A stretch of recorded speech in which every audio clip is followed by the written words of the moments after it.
Hi, everyone. Welcome. I'm Lisa Natoli. Welcome to A Course in Miracles Friday morning. We're so happy that you're here. And today is going to be myself and Bill free teaching. So I'm going to go the first part, and then Bill's going to lead us for the meditation. I see lots of new people here today. It's so awesome. We got Steve here for the first time. Kelly Loves You, who some of you guys online may know her by her name. So good to have you here. Ray Gordon came all the way from Rhode Island. And some people who just walked in, I know you also, but I don't remember your name. What is it? Danielle. Nice to meet you. Where'd you come from? Haverhill, Mass. Yeah. And I'm Linda. I'm from Haverhill too. Linda, did you know each other? No. That's so funny. Okay, excellent. So welcome everybody, and you're back. So good to see you again and everyone else here. So today what we're going to talk about is how to reach peace and how to stay there. So at the Teachers of God Foundation, which is a nonprofit organization that I co-founded with my husband, Bill Free, we have many online programs, and we have a lot of people who are really stepping in who want to really sincerely dedicate their life to God, to dedicate their life to love, to move from fear to peace. And right now we're getting three main questions that just keep coming in. And the first question email that we get from a lot of people is, how do I stay in peace? How do I get there? How do I stay there? And what people are saying is, I know the words. I've read the book. I know what to do. Why can't I stay in that experience of peace and joy? So we're going to talk about that today. The second question that we get a lot is forgiveness. How to do it. How do I forgive? Like, I know I should forgive, but I can't. And the final question we get is about dealing with elderly aging parents. So we get that a lot, like how to deal with family members who are sick or aging. So Bill and I wanted to talk about that really the main one is how to move yourself out of the pain and out of the darkness into the peace of God. Let's just get centered here first as we begin. So just clear things off of your laps. Just come into this present moment. Breathe. Breathe again. And give yourself a gift of really being here present, just for the time that we're together. Because this is mind training. We're training our minds to be really present, letting go of every story, letting go of the body, letting go of the past, letting go of the future. That can all wait. If you want to pick it up later, you can pick it up later. But now we are surrounded by the love of God. This is the truth. Angels surround us. And our job is to collaborate with this presence, with this light, with this love. It's just been waiting for us our whole life to connect with it. And we've been so distracted by the things of the world that we haven't taken the time to just be still, and listen. Breathe.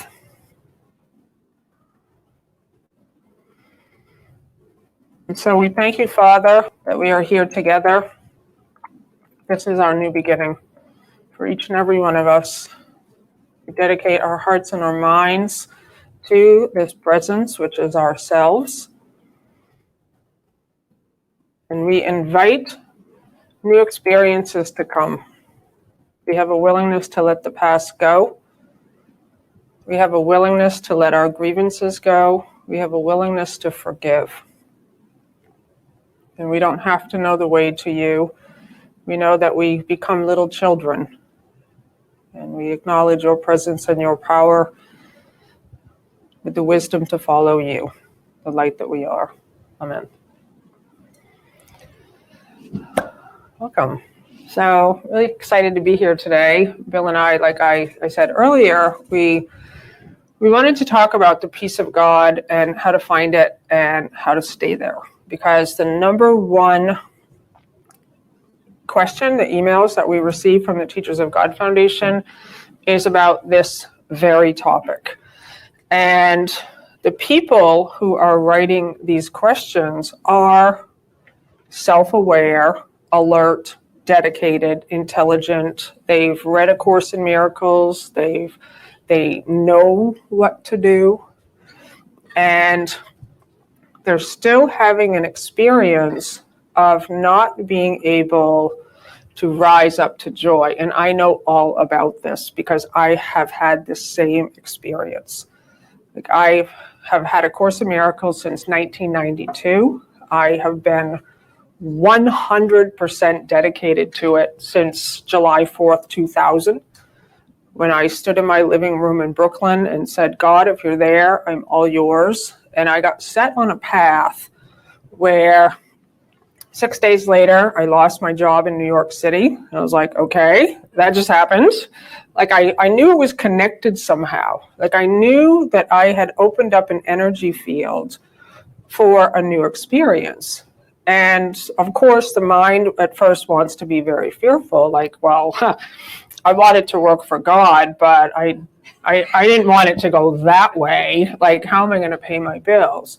But there's really is a place in you where you begin to trust. You say, okay, I asked for this. I just 6 days earlier asked for a new experience, and this is now happening. So, okay, this is what it looks like. And so since that moment, I've dedicated myself to really living these practices and these principles from A Course in Miracles. And yet, I have had moments where I cannot get out of doubt, uncertainty, pain, worrying. I don't know. I can't get out. Like, it's like, I know how to get out, right? I have the practices. So what's up with that? Like, how do you rise up out of the place that you find yourself? And so Bill and I wanted to talk about that today. So I'm going to go just the first part of this morning, and then Bill's going to come in with the second part with the meditation. And for me, it really is about willingness. It is a willingness to allow everything that you put in place to go. And I was talking to Jennifer Hadley, who's really become a very dear friend of mine. Like, her and I have these phone conversations now, and she's as passionate as I am about the subject of healing. And so we were on the phone a few days ago, and she reminded me of a book by Carolyn Myss. Some of you may have heard about her, and she has a book called Why Some People Don't Heal and How They Can. And Jennifer was reminding me that Carolyn says that resentments take a tremendous amount of energy to hold them. And when you're holding the resentments, you don't have that energy to use for creation. And so when she was talking to me, Jennifer, I was reminded, oh my God, this was like my main first teaching. Like, I loved last night, Nancy Fitzgerald gave this amazing workshop where she talked about the science and spirituality, how science is now proving that science is actually catching up to spirituality now, not the other way. Spirituality is not catching up to science. It really is that science is catching up now to the wisdom and the intuition that we've all known deep in our hearts, that there is a presence and a power that can heal all things. And now science is proving it. And so my first introduction to science comes from Carlos Castaneda, okay?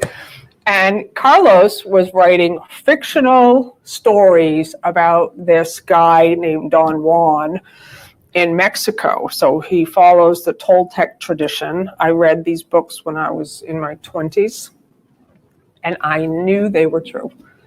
Like, even though they're fictional, I knew that they were true. And one of the first memories I have of a light bulb going off in my head was about energy fields and how we only have a set amount of energy to use individually. You can't ever have any more. And at first I remember thinking, oh, that's stupid. Like, there's all the energy in the universe. And that might be true. But for the purposes of what I want to share with you today, as a way for you to let go of resentments and grievances, I ask you to just keep an open mind. So what he said is that if you could see yourself beyond the body, like you're a luminous light, and he said that the sages and these masters can see this energy, and there are people in time and space who can see it also. So even the scientists are saying now is and the healers, when they have a sick person come into the office, they can see breaks in the energy field. They can see where the energy is not flowing correctly. And the way Jesus in A Course in Miracles describes it is there's blocks and obstacles that you put in you as beliefs and thoughts and attitudes that are blocking the light that you are.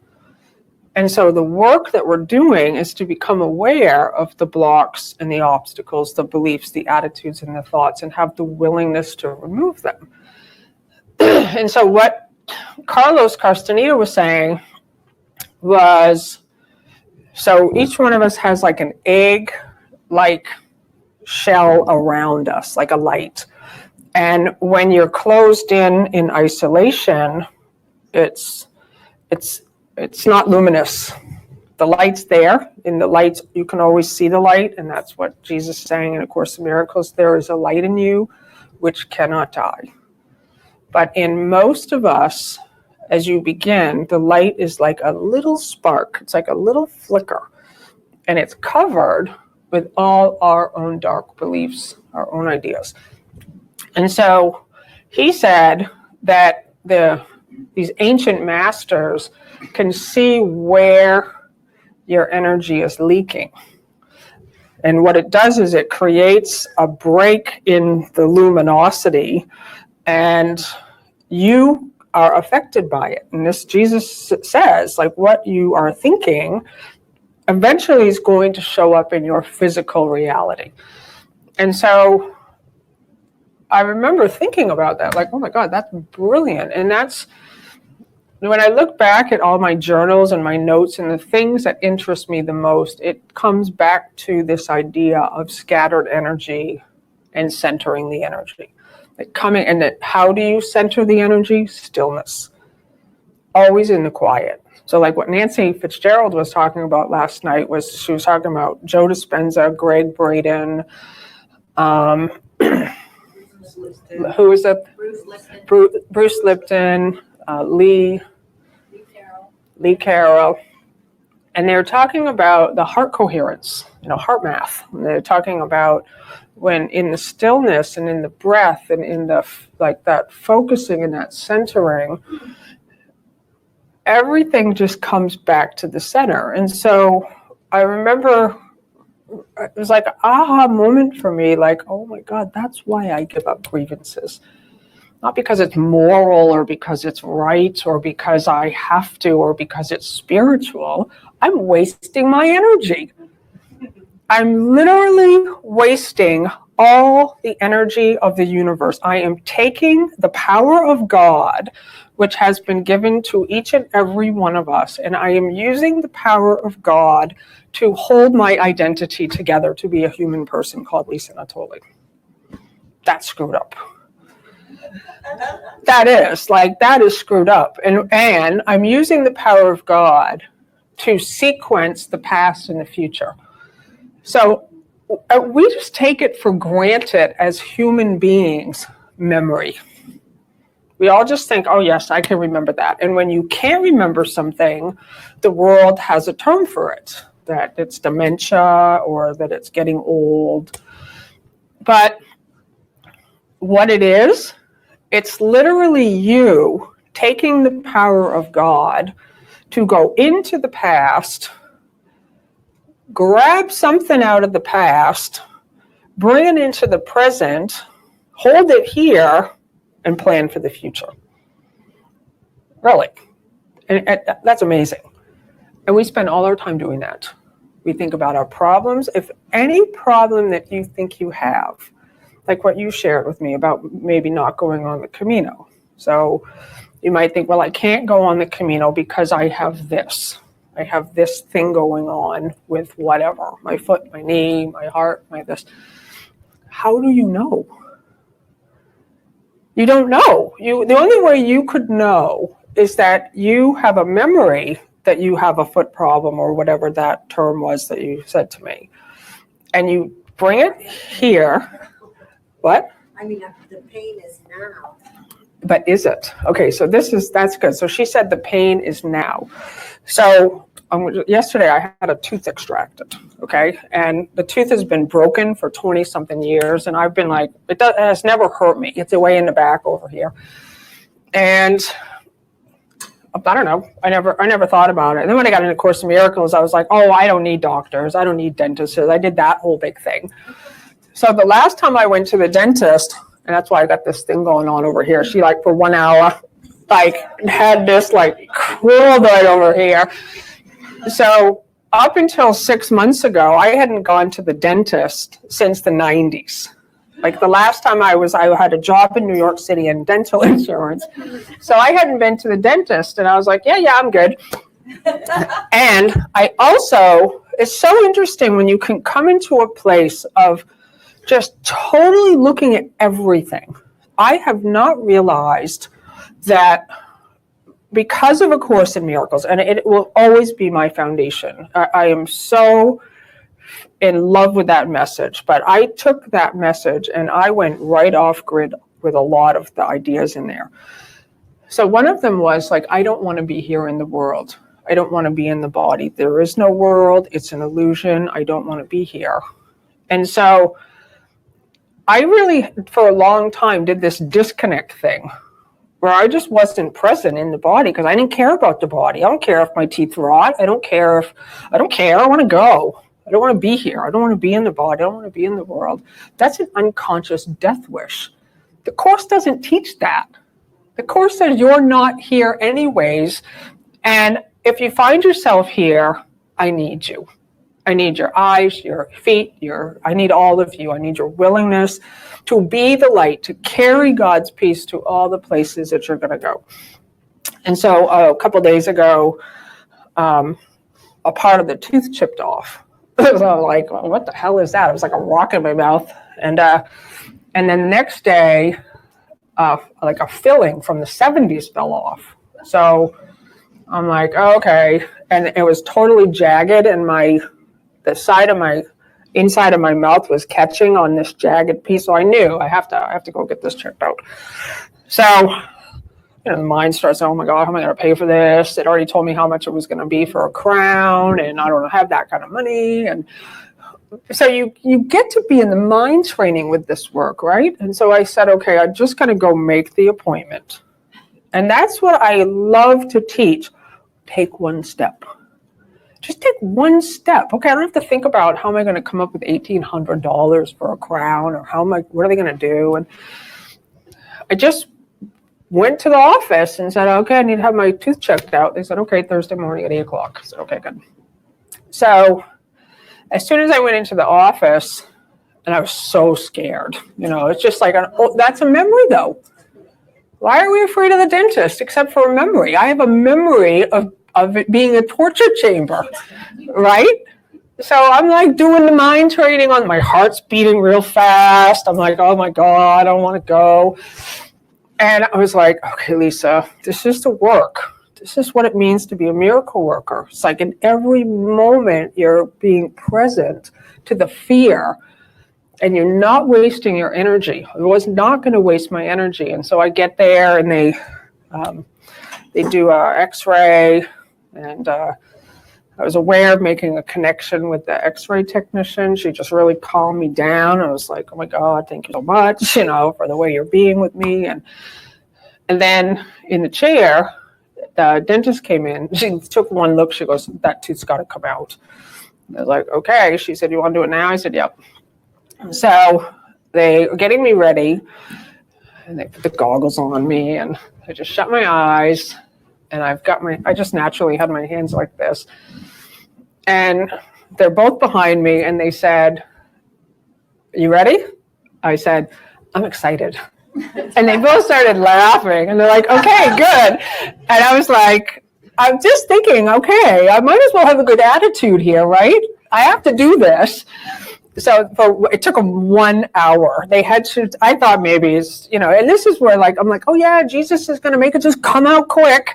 They're just going to go in there and boom, it's going to pop out like it's nothing. So anyways, 1 hour, and it wouldn't come out. And she's just that's the only part that hurt, was her yanking. That's why it's all broken right now. But the whole time, I just had my eyes closed, and I was like, thank you, Jesus. Thank you, God. Just quietly, thank you for the angels that surround me. Thank you for these two angels for 1 hour. They'd say, move your head. I'd move my head. Open the mouth. And there's been no pain. There's no pain at all. And it was a great experience. I mean, I definitely had a moment around the 30-minute mark. I was like, I want this to be over. Caught that thought. How do you find the peace of God and stay there? That's what we're talking about here this morning. And we're talking about all the situations that you go through. How can you? And I am not going to waste my energy on fear. It takes energy. Carlos Castaneda actually says this. It actually takes energy to remember these things. So many people are in such darkness. Right now, if you look around, the suffering of the world, I don't know about you, but it looks to me like worse than ever. It just does. I look around, people are killing themselves. People are just depressed. Almost everyone's sick in the world right now. Everywhere I turn, somebody's got something going on. And how do we help? How do we do that? And Jesus is telling us we remember the truth for ourselves and for them. Love is your power. Forgiveness is the key. And so to me, it has to start with each and every one of us. It has to start with me. And so I invite you to look at where are you using and wasting your energy? On criticism, complaining, worrying, grievances, resentments, what else? Judgment, doubt. And it's physical things too. When you are in an energy field, for those of you guys who've seen me teach, I always make the drawing of, a space where all the energy fields of the human being are. And then kind of up here, it's not up here, but that's how my mind visually kind of sees it, is love and gratitude and joy and appreciation. And so how do you go beyond the energy fields to leave them? How do you leave the battlefield? Jesus says in A Course in Miracles, a desert is a desert is a desert. There is no water there.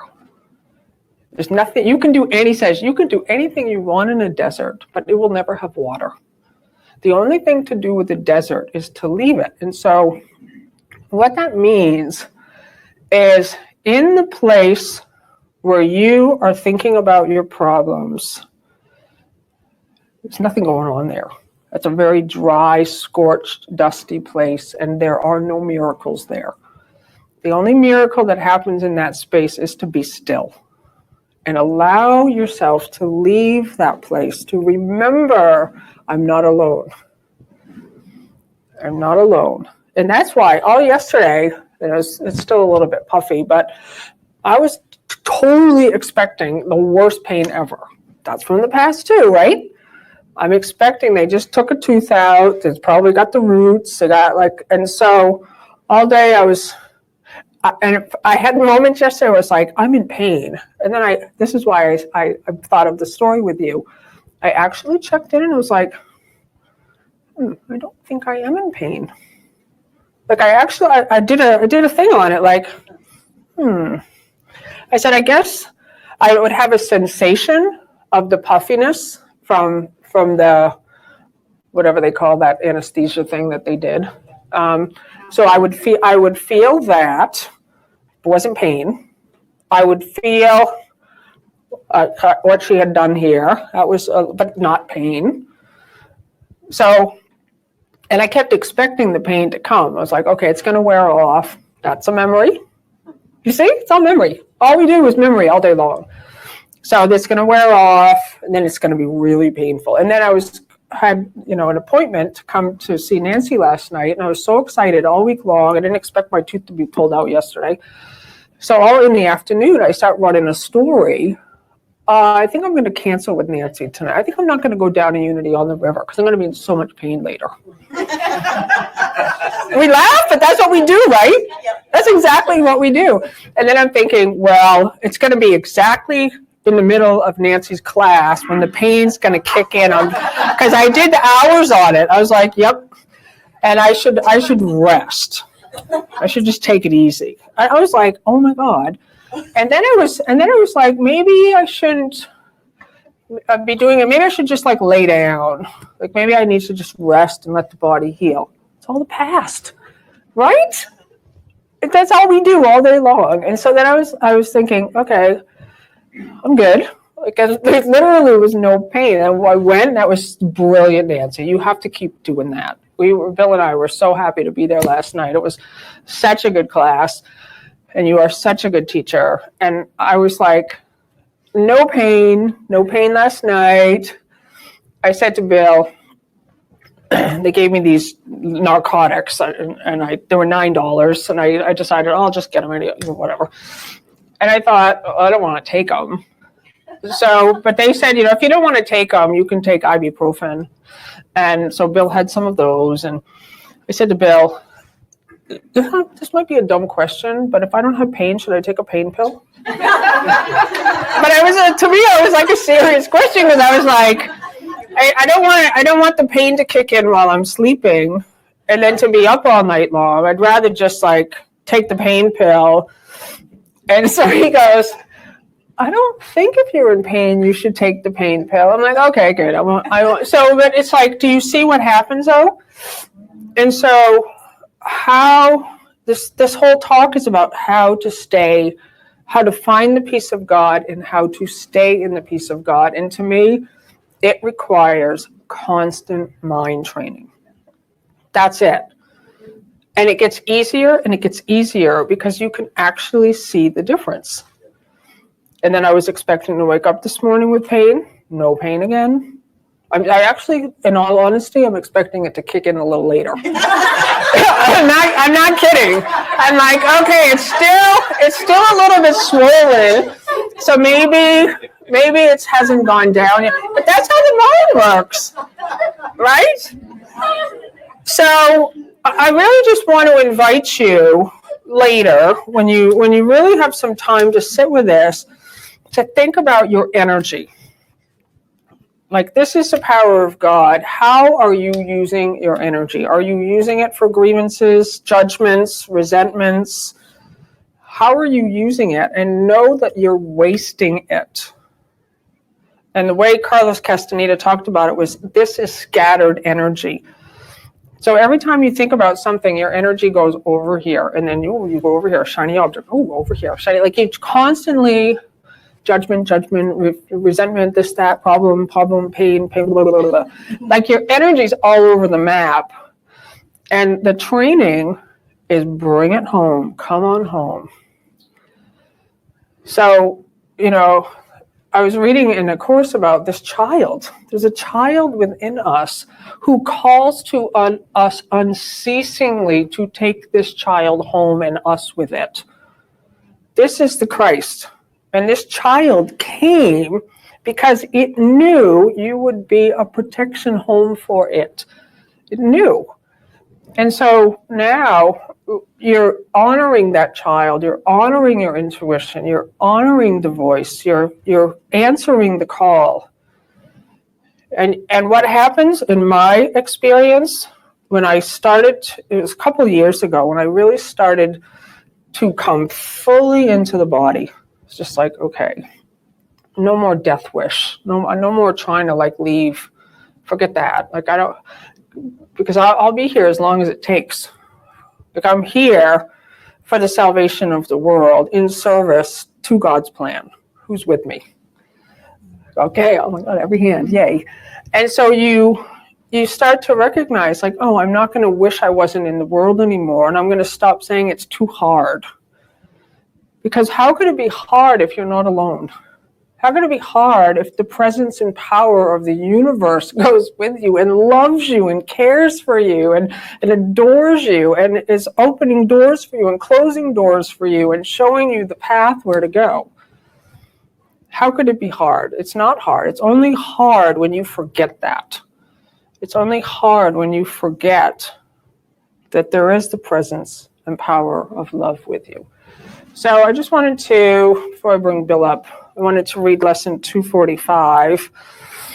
So this has been kind of my lesson. I don't know. It came to me a couple weeks ago, and I'm kind of just using it. I just say, okay, this is sort of my life motto lesson right now. It's lesson 245. Your peace is with me, Father. I am safe. And I think it's because I never felt safe here in the world. Even though I had a great upbringing, I had a great childhood, I always felt like it's not safe to express myself here. It's not safe to be authentic. You know, I've told the story many times. I always tried to keep all my teaching really strictly to the course so no one would attack me. I'm going to learn this course, every word, I'm going to just know it, and then nobody can question me. So that screwed up. And so I never felt safe. I never felt safe to just express myself and to just be visible and to be vocal and to be love. And so it says, your peace is with me, Father. I am safe. Your peace surrounds me, Father. And sort of think about that. Like when you do these lessons, think about that. Peace of God surrounds you. It goes with you wherever you go. It's with you're in the center of it. Your peace surrounds me, Father. Where I go, your peace goes there with me. So think about it. And the peace of God is surrounding me now, and I move here. Guess where the peace went? It surrounds me, so it's literally going with me. It's not something out there that I have to access. I'm literally carrying it. And then when I carry it, and this is how I think, when I don't tell people this, we want to freak people out, but I am always aware of the peace and the love of God that surrounds me. So when I come to you or to you, I'm very aware that this energy field right around you. And it's so big. Everybody's included in it. Yes, Nancy? At the conference, they pointed out several times that our energy field can be up to 8 meters. That's 26 feet in diameter. Yeah. When we're sitting in this room, every one of us have overlapping energy fields. When I'm driving down a highway, that extends a lane or two on either side. Yep. That aura, that energy, that peace of God is just with me. Exactly. And what Jesus is telling us also is that we can extend this. So, and there's no limits to this love. It's everywhere. Irene. Just a quickie about when you were talking about our scattered energies and trying to collect it. A long time ago at Landmark, I learned the word and instead of but. That if I say but, I'm disconnecting from this and I'm going over here. But if I use the word and. But. You just use the word but. But if I use the word and, then so my energy's scattered. So I've got this old story going, and I know the peace of God is with me. Exactly. And I know I can change that story. And so I'm not in all this resistance of it. and every shiny object isn't grabbing me. You're right. And that's always been a gift. Exactly. Thank you. Yes, Kelly? Oh, other Kelly Lauer. Kelly loves you. Kelly loves you. So nice to be here. Thank you. But I've been on this vacation for 2 weeks. I'm leaving tonight. And guess who we've been studying? Lipton. What's his name? Bruce Lipton. Yeah. And Joe Dispenza. Is that his name? Dispenza, yep. Dispenza. I can never say the names. But anyway, what I learned was that we are community. So our cells within our body is a community. But we are like one organism. Mm-hmm. We're all cells with our cells. And I used to always speak of the birds when they fly, they all go to the right. There's Exactly. nobody up front saying, Exactly. we're going left or right. Exactly. Yep. And the fish together. Well, us human beings are bouncing into each other, you know? So that energy field that you speak of, that's what I do too. You know, I go into my peace, I center. We're all a part of this organism. We're all a growth. Mm-hmm. And so when we focus on our own body and our own healing, we're healing each other as well. Yep. We're all together. It's all one organism. Beautiful. Thank you. And one resentment, one grievance makes me forget all of that. That's how that works. It's a literally block. So what I just described about knowing the peace of God surrounds me, if I'm holding a grievance, I'm not remembering that. And so now that I'm not carrying the light, even though I am carrying the light with me, I totally don't know I am. Because my head is so much thinking about some person that did something to me. It was total disconnect. And that's where the energy's just it's not flowing.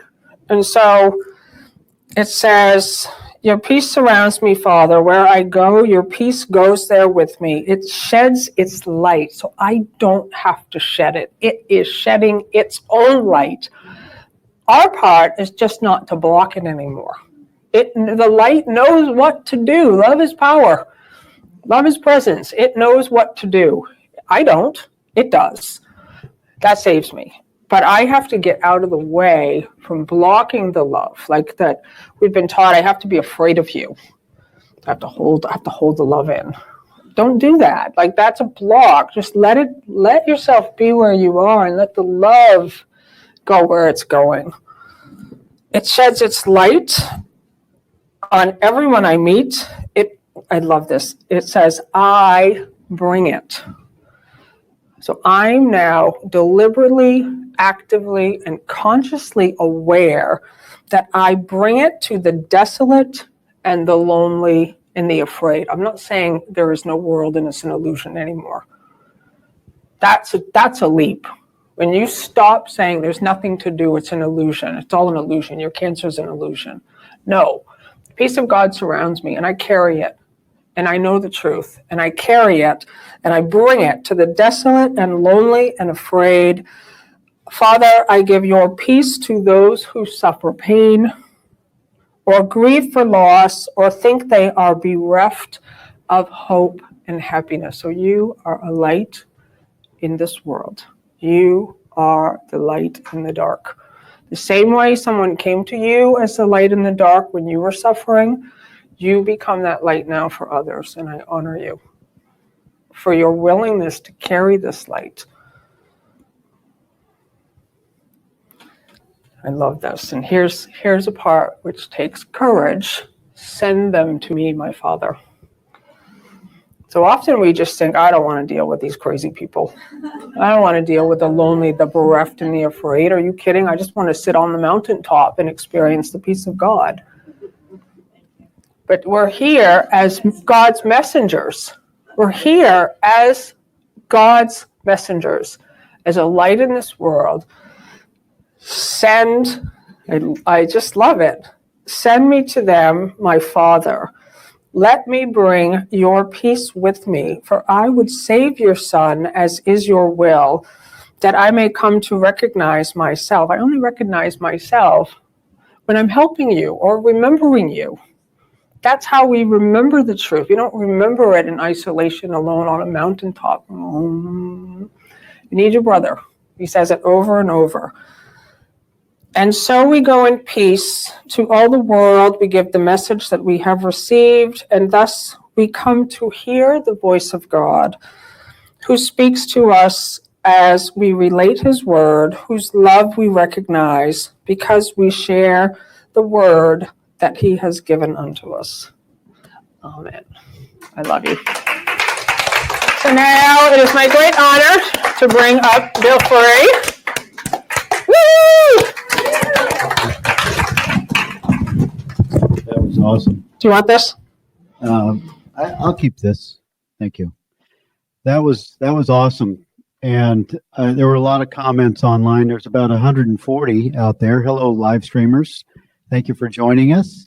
And many of the people are commenting how they totally love your teaching style, as I do. And you're so honest. It's like, you talk about everything, almost everything. You leave a few things out. Thank you. But this message of the light. There's a light in us that we need to step aside from. And I brought a light to sort of give an example of what the light does. There's a light in us that is eternal. And when that light goes on, it dispels illusions by definition. The light dispels illusions. So as soon as the light goes on, whatever was a shadow, whatever was in the darkness, it's lit, it's not there anymore. The darkness was an illusion. The light dispels it by definition. And we are that light. We are the light. And the light turns on when we acknowledge it. When we just acknowledge the light, and that's why when that workbook lesson that talks about that we are that our name is the same as God's name. That our name is the same as God, and then in the next workbook lesson it says God has no name. So it seems like it's a little bit of a paradox, but it's just saying that what I am, what you are, when you say what I am, you am what God is. You are this light, and it comes on by acknowledging it. And you don't get to that place of acknowledging, of coming into this place of pausing, of presence, of noticing. When you notice in awareness, that's why awareness is my big thing. It's like the number one thing for me, and I feel it always will be. When you come into the experience of awareness, the light goes on, bam. And if I don't add a Bill Free label to it, if I don't add a past, a future, an experience, a belief to that awareness that comes on, the awareness of love's presence is on deck. And if I don't add something to this thing that's occurring, it's being dispelled by the light that I am. And for you guys that are writing in and asking about forgiveness, or for folks that are wondering, forgiveness, when I interviewed Muji years ago, and I was talking about how in a satsang in Portugal or India, wherever he's doing these big satsangs, he's inviting the self-inquiry to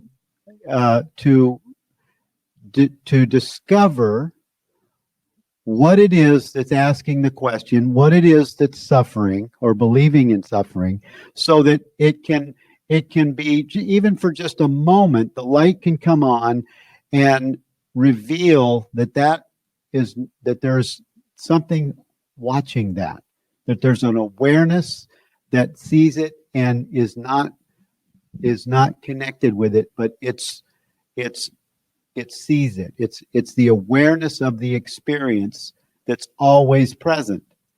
And when I interviewed Muji, I said the self-inquiry, when you do the satsang, it's kind of like forgiveness. It's a forgiveness experience where the mind can't hide in the question of what is it that is seeing this? What is it that sees this experience? And as soon as that question is asked, it's the same question is, what is it that is aware of all experience?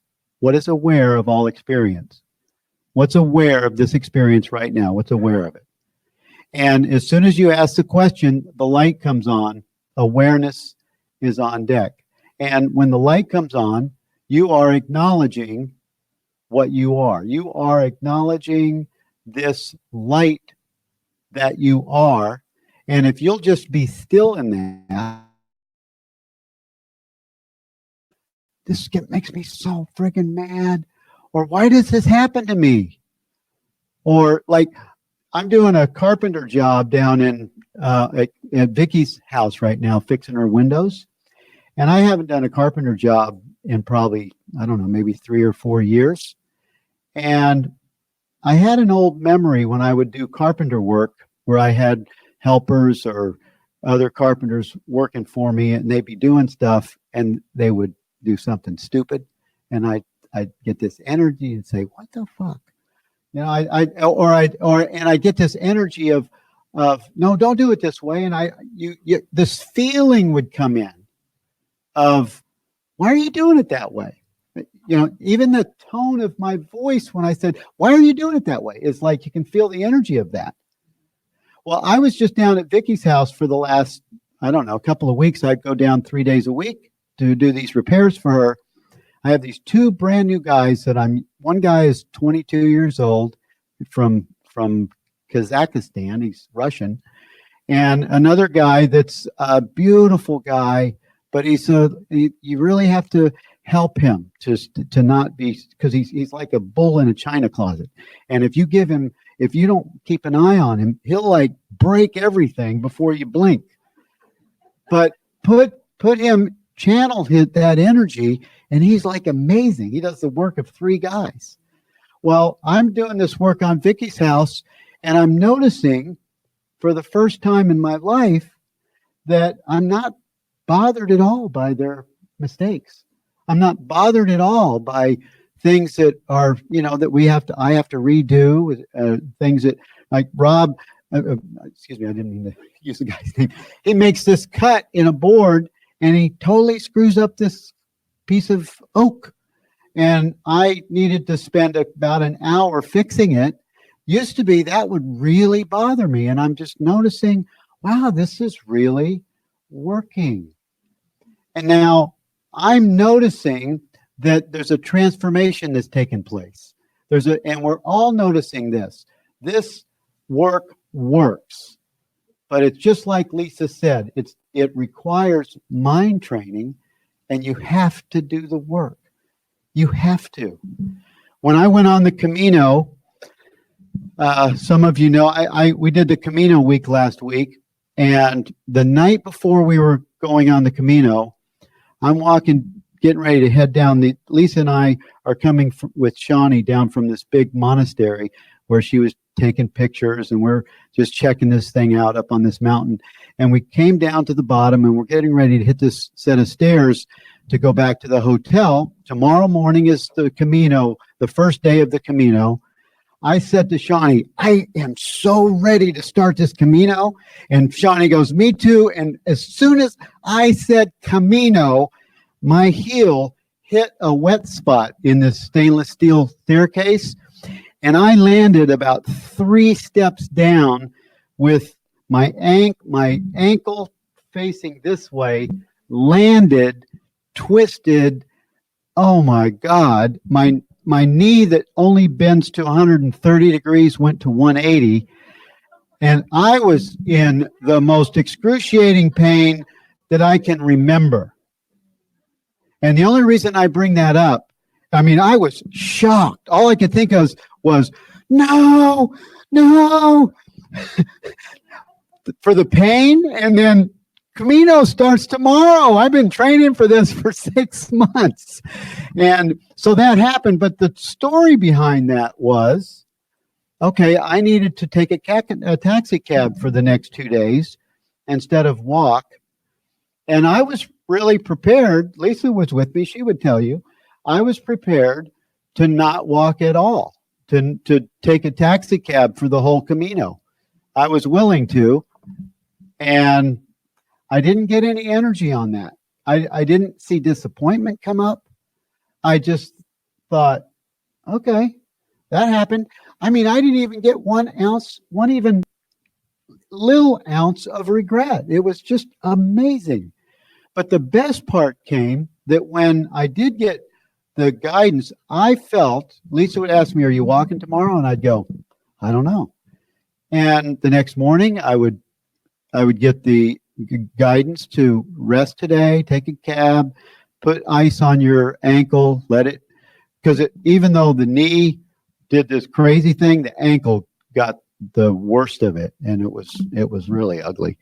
But I didn't know if I was going to be walking until that morning, and I would know because I really checked in the morning. I would pause. I would come into what I call awareness is I bring my thoughts into the light by pausing and acknowledging presence, by acknowledging God, by acknowledging, it works by acknowledging Jesus, Buddha, the light, presence, love. You can use any of those symbols. They all work the same. It's the God of your understanding. That's what AA, it totally brings you to the presence of your own light that you are. You can't escape or be separate from your identity. And when you acknowledge that, it brings you into the presence.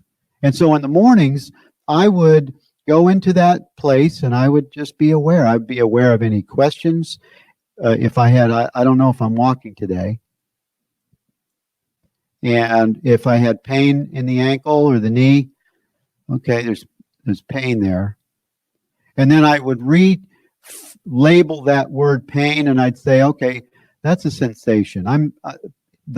Past naming that is calling it pain.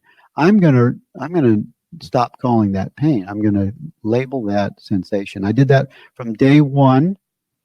And then on the day 3, I knew that I was going to walk that day because the body with Bill attached to it was packing for the walk. That's how I knew that I was walking, because I got up at 5 o'clock in the morning and I'm starting to watch myself pack for the Camino. There was no decision in the mind that was made.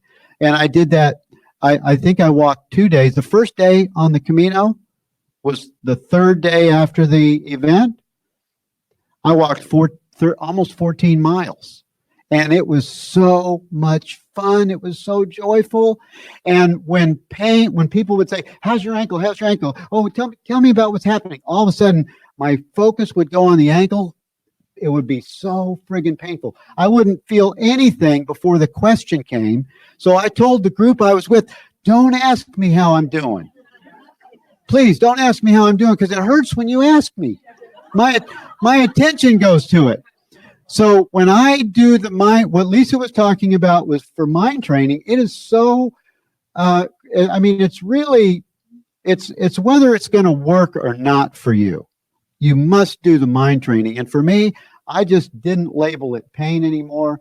I got agreement with my groups. Anyone that I was with, they'd say, how's your ankle? I'd say, what? So I would just act like I had amnesia just to get everybody to get off that train, right? I had the best Camino. I walked all but 3 days. There was about a fifth day where there was so much pain. I couldn't shake the pain. The guidance was to put it on ice that day. And then I walked the next 8 days. And it was the best time of my life. But it required vigilance. It required that I pause and ask for guidance. And pausing and asking for guidance doesn't mean words go up to God or to Holy Spirit. Holy Spirit, what should I do with this? In the beginning, maybe that's necessary and helpful, and it's fine. I did that for a long time, but now I just turn the light on. I turn the light on that I know that I am. And I find peace in that. I find peace right there. Whenever I'm disturbed by anything, my peace is disturbed for any situation in my life, whether it's in my relationship with Lisa, my family, a financial situation, any kind of health, or if I find myself turning the light on by acknowledging it, all of a sudden the person named Bill knows what to do. It's miraculous, and it is what a miracle is. A miracle is acknowledging what you are. A miracle is where forgiveness takes the place of the illusion, and it's the forgiveness is nothing more. Turning the light on is the act of forgiveness. Turning the light on is bringing light to the illusion where the illusion is dispelled in that light. And so I just offer that situation for you guys that, what to do with pain. Relabel it. Take pain off of it. Sensation. Sensation is neutral, and really sensations happen in your fingers, on your face. You're noticing, and when you come into the experience of really acutely noticing all sensations, you're really relaxing into the light. You're relaxing to what's called within. You're relaxing into the being where Christ's vision is present. And Kelly, did you have a question or comment? Thank you. I love your talk. I just wanted to say there's a secondary piece to this too, and I wrote about it in the blog that I had this week, and I wanted to call it out because like Lisa just said when she was reading from the chapter about spirits brings us to people, right? Or brings people to us. And so if you let go of the plan that you had to walk the Camino for those first couple of days or for that day in between, maybe you were supposed to hang out with the cab driver. Maybe you were supposed to be brought to whomever you were brought to or whoever was brought to you instead of being on the Camino. Yeah. And that in addition to your talk about pain, Yes. I think that's also something for us to pay attention to when things don't go the way that we think they're going to. It may very well be because Spirit's directing us to be with someone else who's not on the Camino, they're in a taxi. Totally. Yes, I agree with that. Thank you. And Nancy had a comment. Nancy? In terms of me not knowing what anything is for, it also may be true that if I can let go of the way I think it ought to have happened. Your idea was I'm supposed to be able to walk on this Camino, and that's what you let go of. Yeah. But in conjunction with maybe something else is supposed to happen. Part of the good result or the beneficial result all around to the big plan is that, okay, I need to detach from the way I thought this was supposed to go and be open to however it does go. Yes. And I totally did notice that in my own experience. And Lisa would tell you that I totally let go of, really, I had no regrets. I knew that there was a plan unfolding that was being given to me if I just allow it and just to relax into it. Yeah. What's your name? Beth? Can I get the mic? Thank you. Thank you. I loved your talk, and thank you, Lisa. That was really great. And I was thinking about forgiveness and, another word, just like with spirituality, that goes along with those is practice. I have a spiritual practice and I Yes. practice forgiveness. Yes. I'd say about 15 years ago, I was within my relationship, it was such a roller coaster relationship, just constant resentments, and I needed to do something, and I started to practice forgiveness. Whether or not I felt it or not, that it didn't really even matter. Every day for 3 years, every single day, I listened to, it was a Deepak Chopra CD on forgiveness. And, obviously you can do other meditation or visualizations around forgiveness. One of the things that I was led into the forgiveness piece, and I did my own visualization of picturing the person's face. And I actually pictured Jesus just hugging the person that I was angry with. And then I would come in and we would all be, just hugging and forgiving. And like I said, there was a lot of times that I, didn't really feel like forgiving. I just did it. And then when I came to, Shipley was talking about forgiveness one Sunday, and she talked about just, doing forgiveness, whether or not you felt it, and that it would happen by osmosis. And that has been my experience with forgiveness work. And I have to tell you, like my ex-husband, now the one that I had to forgive like every single day for 3 years, and our relationship did last longer, after doing all the work, and he's like my best friend now. When you begin to do the practice of forgiveness, it's like you can't even remember like what the resentments were about anymore. All I can see now are the good pieces. Yeah, true. When I do forgiveness work, they're gone. Like I'd have to really rack my brain and think like, what was I always upset with him about? Yes. And it's like, oh God, is that peaceful? Yeah. That's peace. Forgiveness works. Yeah. And what you're saying, Lisa and I had that same experience. We went through a little bit of a rough time a couple of years ago. We thought we were going to be divorced.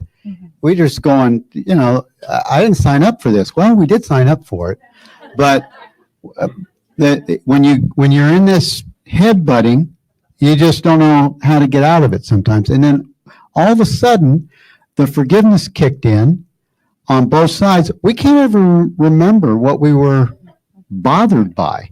It's like that whole little chunk just sort of just dissolved into the nothingness that it came from. It really happened, really worked. I mean, not only it worked, we survived it in our marriage. So, yeah. Just one quick little piece too was just one of my biggest physical problems was exhaustion. And when Lisa brought up like how much energy it takes to have a resentment, I'm telling you, you got energy problems, look at your resentments because they take up a lot of energy. Yeah.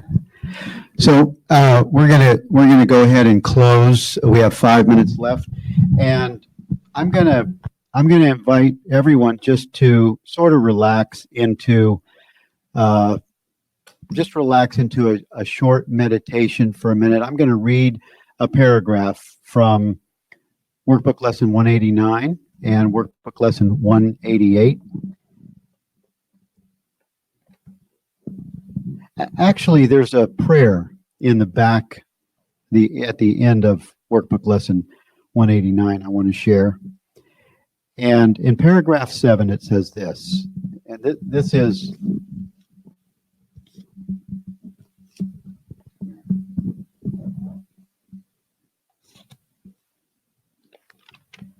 I feel the love of God within me now.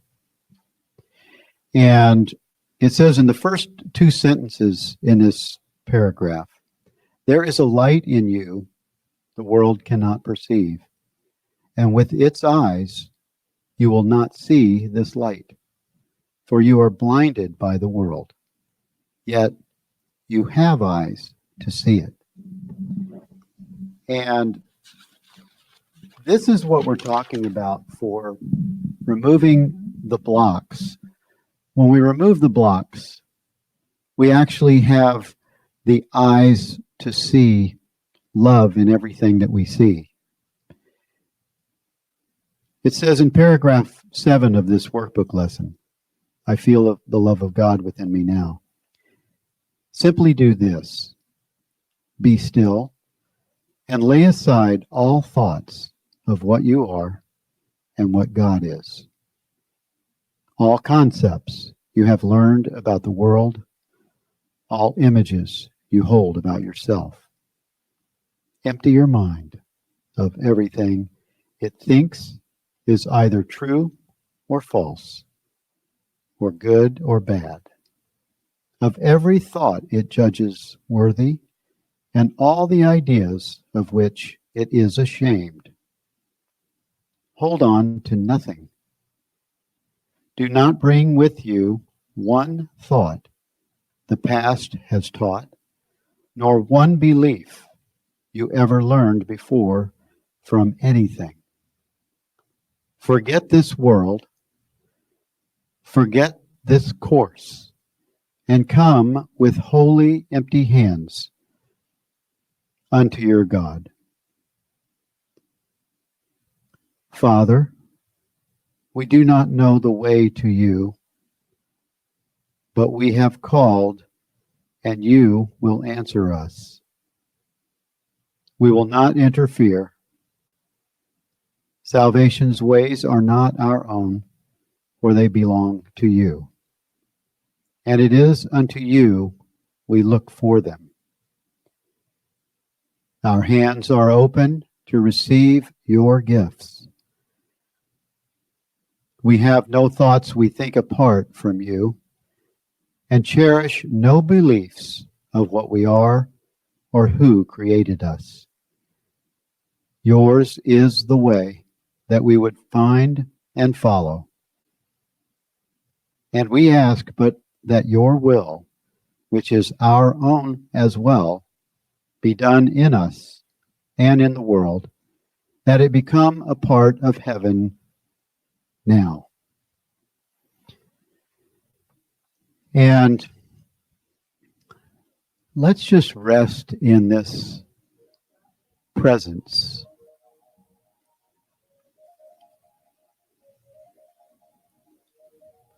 We have this beautiful phone tone happening in the background, and we're just resting in the awareness of love.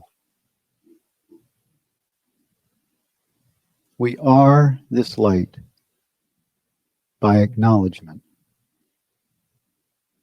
We acknowledge the love and the presence of God. We acknowledge it. In this stillness, there is peace and there is love.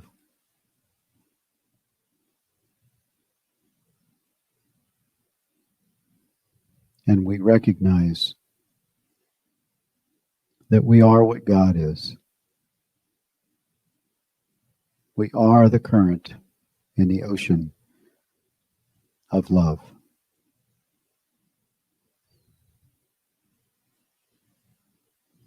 And so it is. Amen.